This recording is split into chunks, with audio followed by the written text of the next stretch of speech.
Anak, huwag kang padadala sa paghihikayat ng mga taong makasalanan.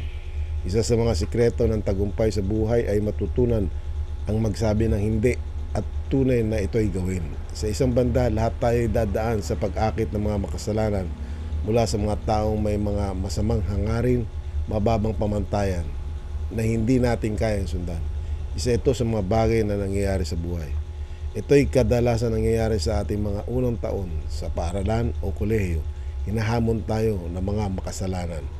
Dumadating sila na may kahalagang alok ng kaligayahan at aliw at mga uri ng pamumuhay na hindi maganda at masama. At kung nais natin magtagumpay sa buhay, kailangan natin matutunan agad sa buhay na sabihing hindi.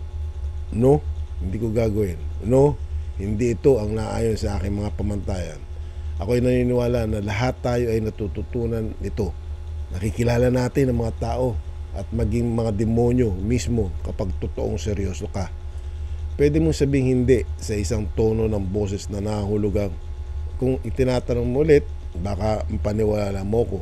O pwede mo rin sabing hindi sa isang tono ng boses na nahulugang sayang lang ang oras mo kung tatanungin mo pa ako.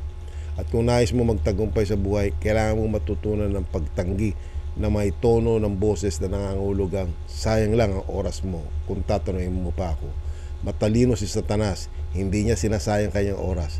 Kapag sinabi natin ang hindi na may ganung tono, umaalis si Satanas at sinusubok sa iba.